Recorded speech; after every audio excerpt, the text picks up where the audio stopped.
These are some things to be aware of before purchasing a car in 2025. Let's talk about it.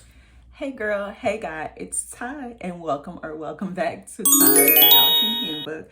On this channel, we discuss all things practical life skills, personal development, and things you wish someone would have told you in order to prepare for life. So you want to buy a new car in 2025?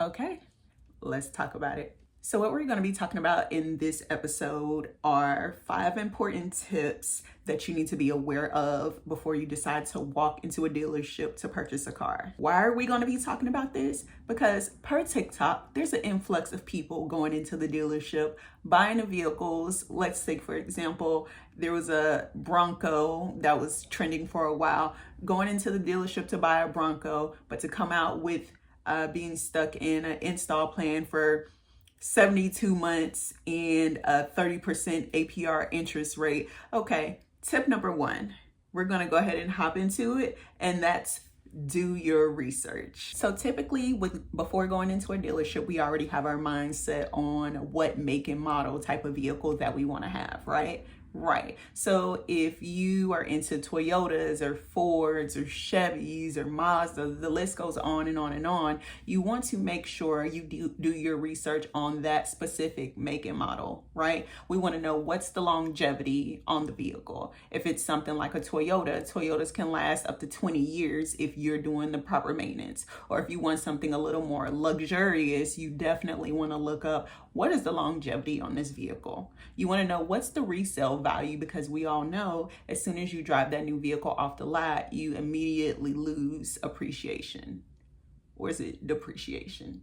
You lose depreciation. While shopping for a vehicle is super important, let's not get caught up into the, ooh, it's so shiny and I love the body style, right? On the surface level, we all want to have that vehicle when we see it. This is the one, everything like that. That is important that we have that love for the vehicle when we see it, but that shouldn't be the primary focus, right?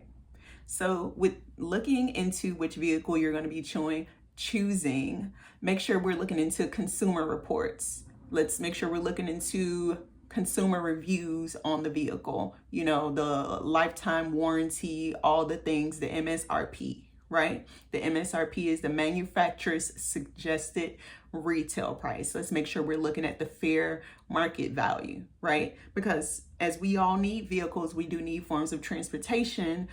A vehicle is a liability and it's a long-term obligation, right? So let's make sure we're doing our research. And I forgot to mention, make sure you're using websites like Kelley Blue Book, Edmunds. It's other consumer sites as well, but make sure you're doing your due diligence by researching these websites in regards to making sure you're making the best decision with purchasing a vehicle. All right, tip number 2, insurance premiums. Now, if you are someone that's a little bit younger and this is your first vehicle, and when I say a little bit younger, maybe under 30 or so, your insurance typically will be a lot higher because you are considered a more hostile driver. I forget the term that insurance companies actually use, but you are more of a threat on the road because you are younger, so your insurance will be sky high. Before signing on a dotted line for that vehicle, make sure you get that VIN number for that vehicle and call your insurance company, whoever they may be. Give them that VIN number so they can go ahead and give you the pricing on how much your monthly premium would be with the specific limits of liability, comp and collision, you know, all those things on your insurance plan. So for example, if you give them a call and say you didn't factor in higher insurance, or say you did but you budgeted for like say $200, yeah, but if you're under 30 getting a new vehicle, and let's mention this, don't let it be a like a sports vehicle or something like that, and you're at a certain age, you may be looking at upwards of $500 a month for car insurance, right? So a tip to keep in mind is that, okay, if you want something that's a lot more luxury or sports car, something with really fast speed or something like that, where you will be more of a liability for the insurance company, you want to definitely factor that in. Now, keep in mind in 2025, car notes for a new car notes are somewhere around $700 a month for brand new vehicles that are coming off the lot. And then once you factor in the car insurance, age, driving history, all those things, right? Keep in mind that between a $700 car note and say $500 insurance, that's about $1,200 a month. You want to make sure you look at everything in regards to your budget to make sure you can afford that with no problem. Savings and everything are in order. Tip number 3, make sure you understand your installment plan, right? So earlier, remember when I mentioned how there was a trend going around for the Ford Bronco and people were getting signed up in a 72-month installation plan. Now that's the old way. That's about 6 years, and that's what the standard has been. But now in 2025, because of the current economic climate, the tariffs, things are going on, sales have slowed down a lot for dealerships. Salesmen, they're getting pretty desperate right now. They're putting people in car loans that are 84 months and 96 months. We're seeing it all online. We're seeing it all on TikTok, where people are getting in these ridiculous amount of installments plans for such a length of time. We're talking 7 to 8 years, right? So why is this even important? It's important because the longer your installation time on a vehicle, the amount of payments that you're continuously paying. Yeah, it may make your car note lower, but you're paying them for longer. And then your interest rate, the APR, is going to be, you're going to end up paying way more on top of that vehicle. So it's super important to have your finances together where you can say, no, I only want a 3-year loan or maybe a 5-year loan. Your car note will be higher, but it'll be less amount of time spent on the vehicle with the APR. So that way you'll end up paying less for the vehicle. In addition to that, studies have shown that in between that 3 to 4 window of someone having that new vehicle, they start to get that new car itch. They start to get that new car itch and they start looking around because, it's been 3 to 4 years. New models are coming out. New technologies are put inside the vehicles. And then also the warranty is starting to expire. So now they're paying for their own tire replacement, their own oil changes, things need to be fixed, what have you, that becomes a factor as well. And let's be real. Let's be transparent.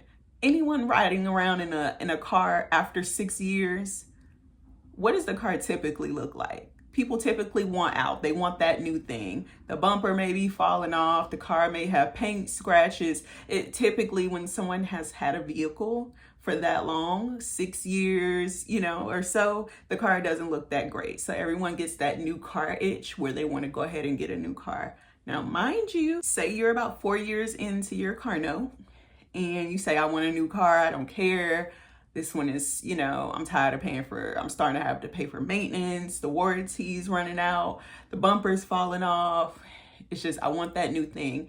Be mindful that the remaining amount that you own that vehicle, say you owe like another $20,000 on the vehicle and you see this new vehicle and it's like $30,000. They're going to take that $20,000 and put it on top of the new vehicle. So you starting all over.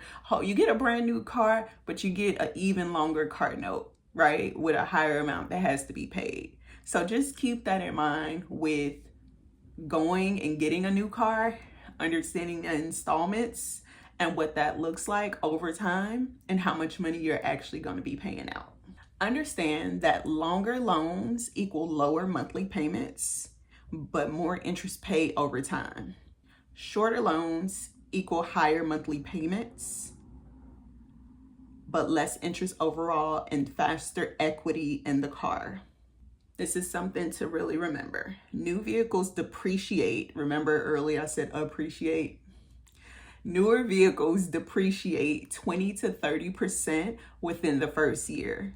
Honestly, like I said before, as soon as you drive off the lot, it already depreciates. So you want to be aware of that. Okay, tip number 4. You want to make sure that you understand what the APR rate is for the vehicle. I just kind of mentioned it a little bit in tip 3, but the APR stands for the annual percentage rate, which will vary depending on the credit score, lender, and loan term. Okay. Now, the APR is something that a lot of people typically don't look into. They focus more so on the monthly payments, what can I afford every month, and possibly the car insurance. But the APR is super important, right? We want to make sure that, as I spoke about before, things are in order.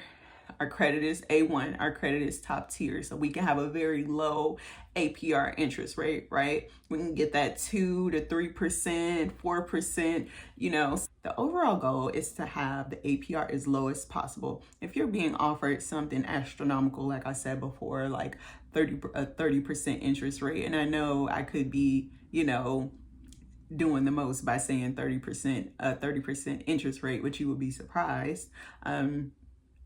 If that's what they're putting on the table as an offer, take a step back, reevaluate your credit, and take your time with going back to a dealer to get you a vehicle. When it comes to financing, right? Typically, people go into the dealer and they give the dealer their social, and they run their information through all of these lenders, right? And then your credit karma is going ding ding ding because they're hitting your credit to see which lender will approve you. Now, there are other options to go ahead and get a pre-approval. If you do bank with a credit union, they typically help out a lot and they offer way lower interest rates if you get pre-approved through a credit union. Even if you don't have a credit union, maybe look into researching some credit unions and signing up with one, maybe opening, some kind of account with them, and then talk to someone about financing. Tell them that you're looking to finance a vehicle and you're looking to get pre-approved through them. If the interest rates are better than the dealership, which they typically are, 9 times out of 10, they typically are. Ask about any kind of benefits that they may have going on right now, right? It's honestly like, if you don't ask, they won't say.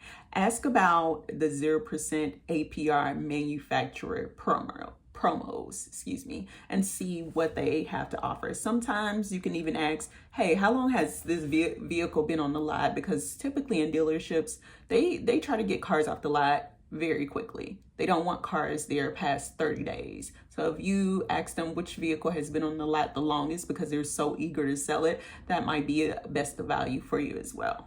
Tip number 5, I feel like this is the most important one, even though I left it for the very end. You want to ask them, what is the OTD, which is the out the door price, right? This is a list of everything listed out with the price next to it that you're going to be paying for, right? The selling fees, the taxes, the state fees, the DOC fees, if there is a tax next to anything that says add-ons, it is negotiable. Don't let them get you with the add-ons and this and that and that and that. Some things you don't need. They're just upselling. So it's really important to ask. That way you can get that list. You can itemize it yourself. You can look at what the item is and the price next to it, but be mindful of that. Hi everyone, I just realized as I am editing that I forgot to do a closeout of this video, but thank you so much for watching, and please let me know if you have any additional questions as it pertains to this video. All right, see you in the next one. Bye.